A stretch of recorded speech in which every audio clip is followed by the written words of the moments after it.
Halo teman-teman yang berbahagia, berjumpa kembali dengan saya Dr. Andri, spesialis kedokteran jiwa dari Rumah Sakit Omni Alam Sutra Tangerang.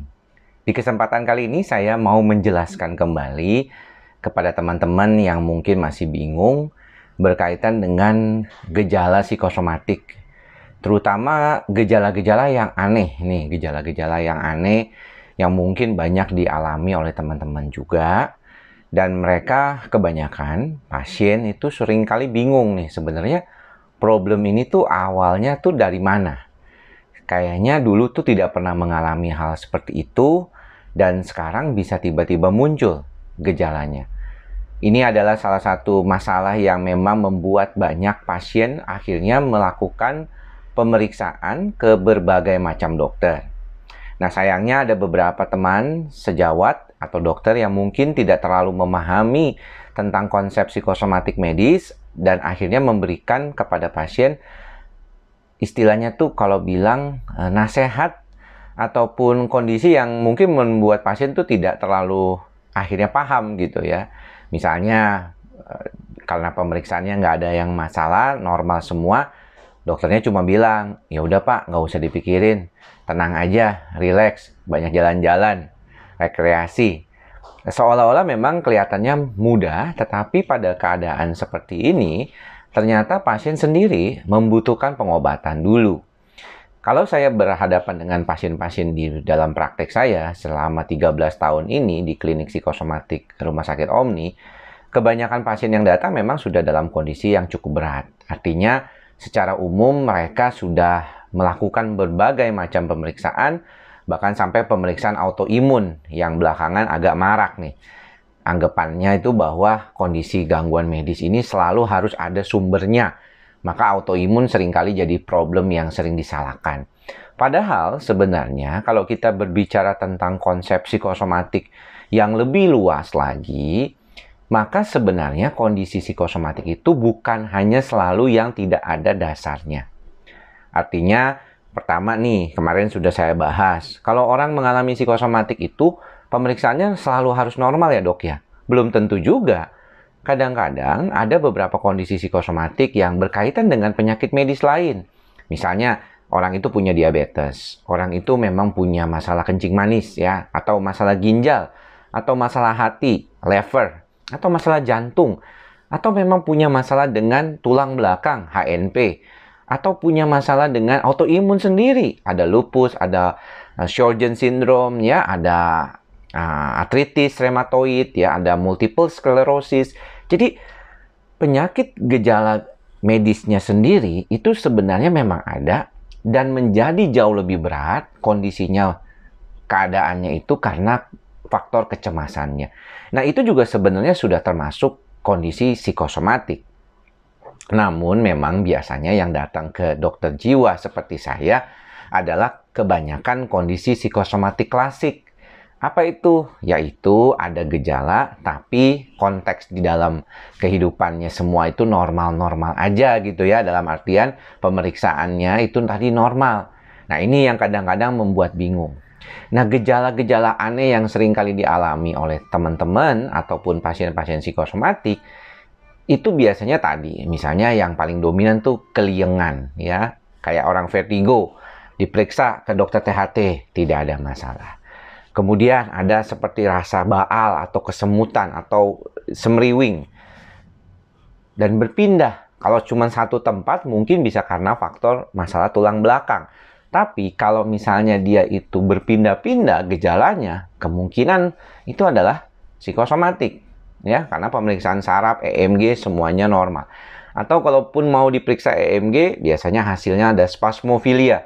Ya, grade 3 atau grade 4. Artinya ototnya itu tegang sekali.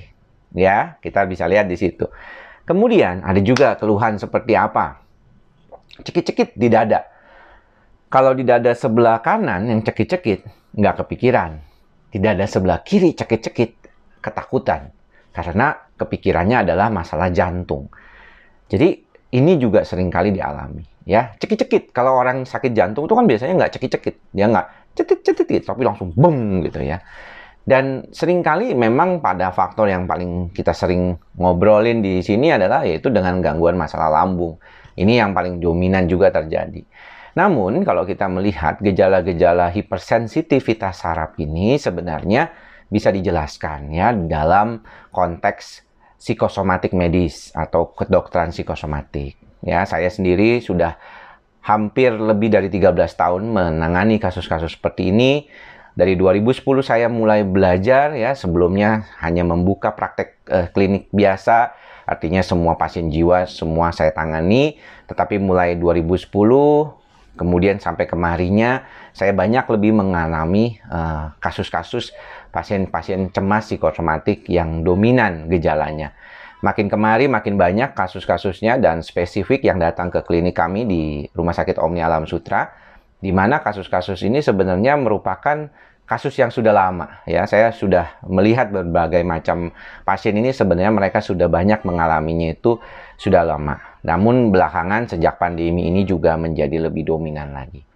Nah, teman-teman, kalau misalnya merasakan adanya problem berkaitan dengan kasus-kasus tadi, maka jangan ragu untuk berobat sebenarnya. Karena yang paling penting kalau saya suka bilang, pertama EKG dulu deh ya. Setidaknya jantung Anda baik. Kalau perempuan mungkin lebih aman karena selama masih menopausnya belum datang, aman juga jantungnya. Kalau laki-laki ini yang kadang-kadang apalagi yang kondisinya obesitas, kolesterol tinggi, ini perlu hati-hati kalau misalnya ada masalah-masalah yang berkaitan dengan gangguan di jantungnya ya. Kalau ada serangan panik selalu harus ada konfirmasi EKG apakah itu memang serangan panik, apakah disebabkan karena lambung atau disebabkan karena faktor lainnya. Jadi nggak ada salahnya kalau teman-teman pertama kali mengalami gejala-gejala kecemasan harus konfirmasi dulu sama dokternya. Nah, ini yang mungkin perlu dipahami ya oleh teman-teman semua. Karena pada dasarnya pemeriksaan itu akan membantu mengkonfirmasi dulu. Ya, seringkali kan ketakutan kita adalah saya khawatir kalau misalnya ada yang miss nih dari dokternya ya, atau yang kelewatan. Namun sayangnya yang seringkali saya tidak inginkan dari teman-teman adalah teman-teman mencoba mencari tahu sendiri keluhan tersebut dan akhirnya malah membuat kekhawatirannya semakin bertambah. Karena kayak tadi misalnya cekit-cekit di jantung, kepikirannya tuh kalau di kiri pasti jantung nih. Ada masalah nih jantung saya. Kalau di kanan nggak masalah. Itu artinya pikirannya itu udah masuk ke dalam diri teman-teman sendiri. Dan akhirnya membuat teman-teman merasa kekhawatiran yang berlebihan. Maka daripada itu, selain daripada pengobatan yang tepat, teman-teman juga bantu diri teman-teman untuk lebih rileks. Dan jangan membuat pikiran-pikiran yang terlalu aktif untuk mencari tahu terus tentang keadaan teman-teman. Kalau teman-teman dikatakan oleh dokternya semuanya baik, sudah cukupkan segitu. Ya, belajar kemudian untuk relaksasi, untuk menetapkan mantra kita bersama, ikhlas, sabar, dan sadar. Dan kalau perlu memang perlu ke dokter jiwa untuk mengatasi keluhan yang berkaitan dengan sistem saraf otonom tadi. Demikian apa yang bisa saya sampaikan dan tekankan pada kesempatan kali ini. Mudah-mudahan bermanfaat ya buat teman-teman. Semoga semua makhluk berbahagia. Sampai bertemu lagi di lain kesempatan. Jangan lupa IG Live nanti di Andri Psikosomatik pada tanggal 10 Oktober jam 11 siang. Mudah-mudahan bermanfaat nanti buat teman-teman semua. Sampai bertemu lagi di lain kesempatan. Salam sehat jiwa. Bye-bye.